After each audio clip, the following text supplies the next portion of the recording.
designated to one of the four directions, with our entrance always facing east where the sun rises, as it symbolizes a new day, new life, and new beginnings. Now the wall of sand does act like a barrier. It separates what's from common ground and sacred ground, so it acted like the walls of a church. Now there'll be something similar to this in the center.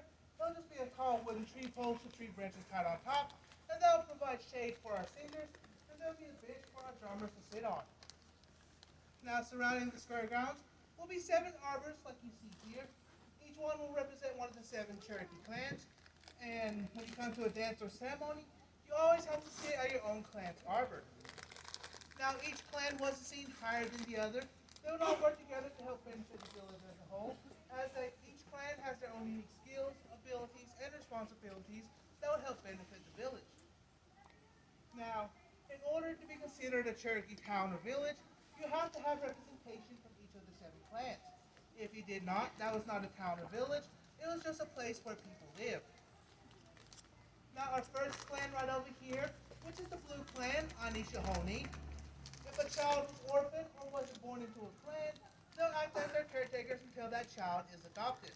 They also doctor our children at a young age, so by the time they're adults, they should be immune to all diseases in our area. And also, they were known to make medicine from the blue holly plant, and that is where the Blue Clan gets its name.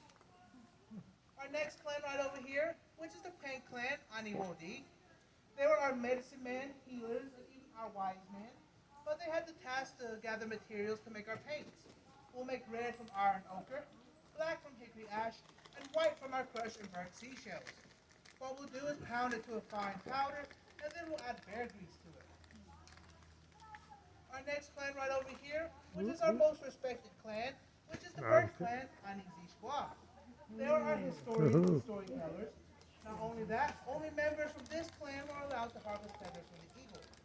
When a young man reaches a point in his life, he'll be given the task to do so, but they'll do it at a time when the bird is naturally molting, so there'll be no harm done to the bird when they pluck the feathers.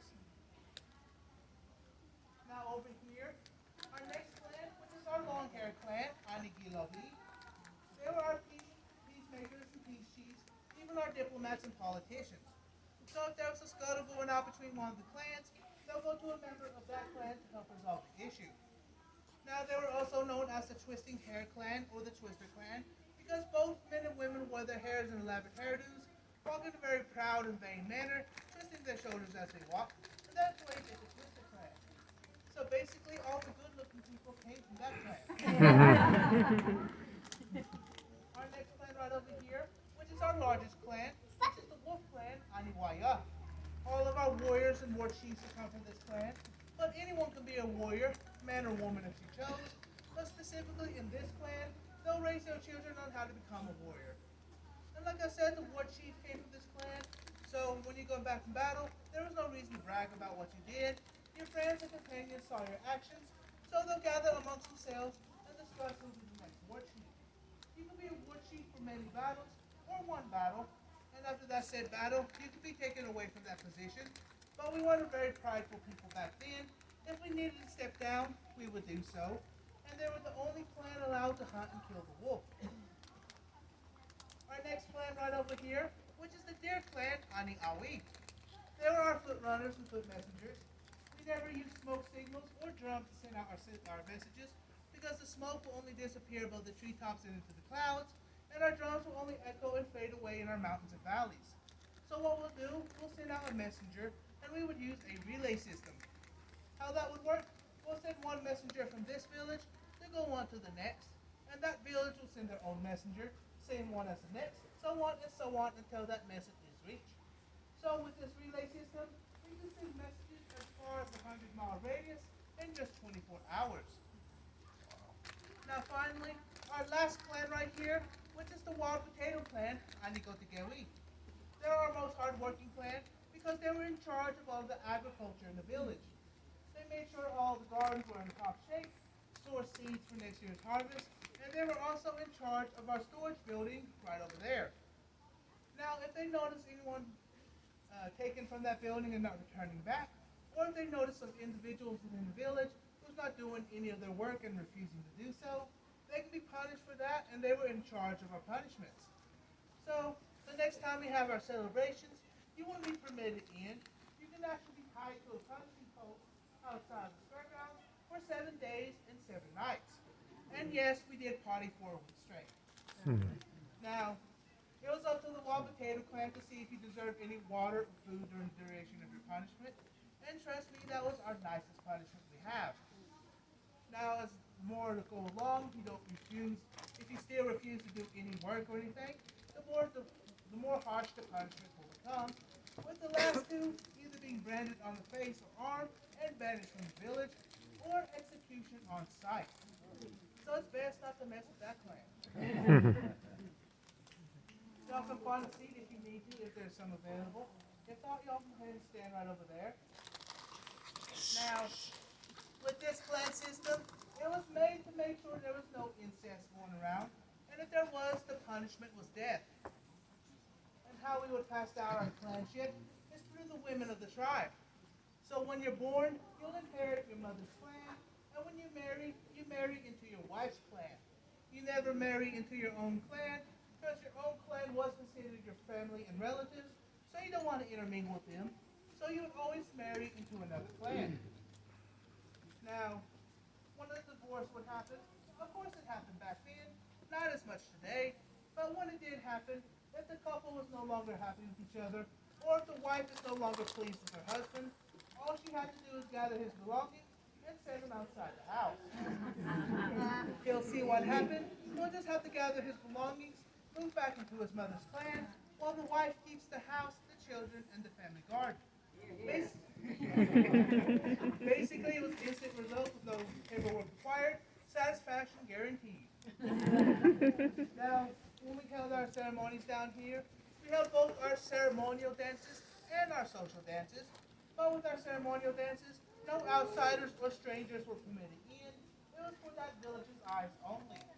But with our social dances, everyone was allowed to attend, both strangers and outsiders, because back then and still today, community is very important to us. So you can always come down here to our social dances and have fun with your friends and family, play all the cool games, eat all the good food, because trust me, we love to eat, and then have fun with all of our dances. Now, some of our social dances, some of them are even considered courtship dances or mating dances, because you can always come down to a good social dance and find someone good for marriage, man or woman if you chose. Now, when we do our dances, we always go in a counterclockwise motion, same rotation as the earth, and the leader of our dances would always wear a mask. Before Europeans brought over metal tools, this is what our mask would look like. Made from tree bark. Not only did we use tree bark, we would also use boards and hornet's nests for our mask.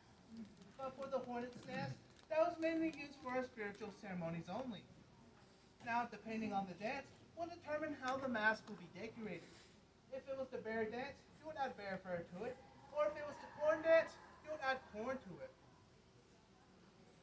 Now, when Europeans did bring over metal tools, our mask became more elaborate in design, and this is our bear mask today.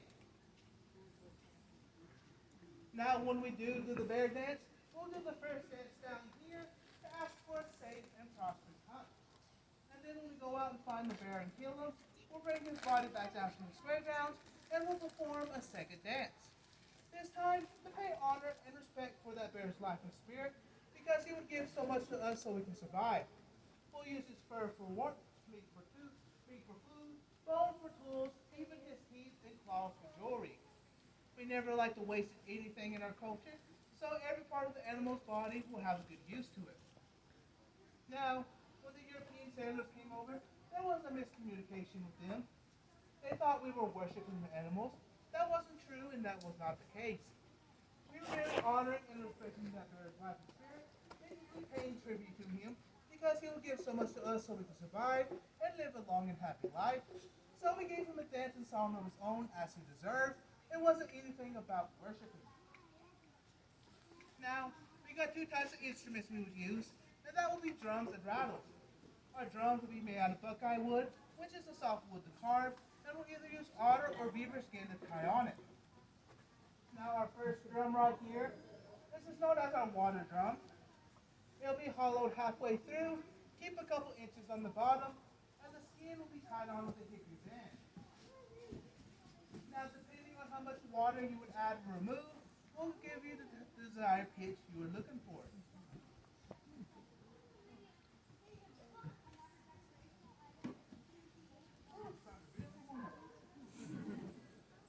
Now, our next drum right here, which I believe you folks saw in some movies out there, this is known as our Indian tom-tom. It's hollowed all the way through, skins tied on both sides, but this will only produce one note.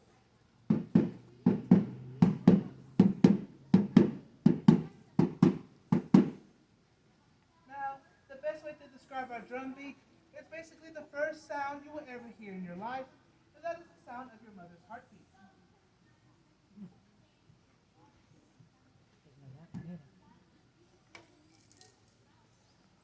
Now we got two types of rattles here. Here's our gourd rattle. We grow them in our gardens, but they are not edible. So what we'll do is let them hang to dry, so that shell can get nice and hard. And then we'll cut a hole in it to get rid of the seeds of scuff, add small pebbles and give it a stick, and that will be our rattle.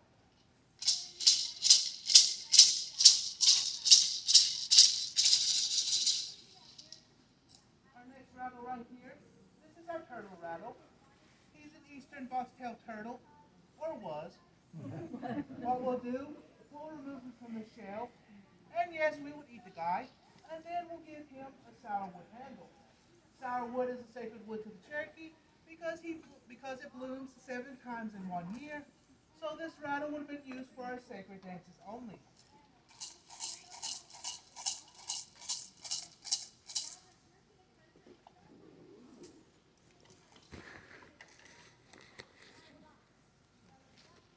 Now, what I got here, these are called leg shakers, and this is what our women would wear in our dances.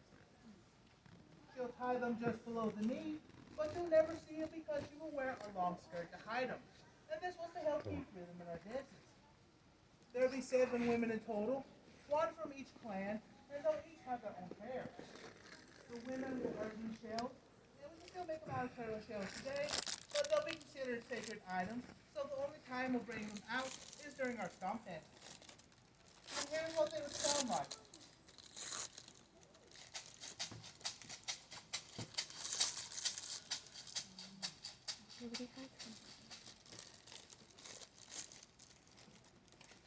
Now, when you folks drive through downtown Cherokee, you'll probably see them. There are people dancing on the side of the road, dancing with big feather buckles and drinking with their cakes. Now, that is not associated with our culture. That is associated with the powwow culture out west with the western tribes. That is merely for fun and competition. But who didn't say we like to have fun with our dances? But in our culture and society, in order to dance with real eagle feathers, you have to be a highly respected individual within that town or village in order to do so. Now these are imitation eagle feathers. They're fake, so they'll come at me. Now these are our feather wands, and we'll use them in our eagle dance. We'll do the eagle dance once a year, mainly in the fall or winter time, because we believe doing this dance will bring in the cold weather. Now all of our songs and dances, they're always a form of prayer or song. So what we'll do, we'll imitate the flight of the eagle, ask him to come down, gather our prayers, and take them on up to the Creator above. Now, if these feather wands were to ever fall and touch the ground, that dancer or someone in his family will soon die. It is a strong belief in many native cultures. Some believe it highly, some not as much, but it is highly believed. If you ever drop a real eagle feather and let it fall and touch the ground, that was a sign of bad luck or a bad omen, and you need a special ceremony and prayer to have it be picked back up. Now, I did witness this ceremony a couple years ago at a powwow once. It was a women's category dancing, and while she was dancing, the feather that was strapped to her hair fell off and touched the ground, and she immediately stopped dancing. She stood by her feather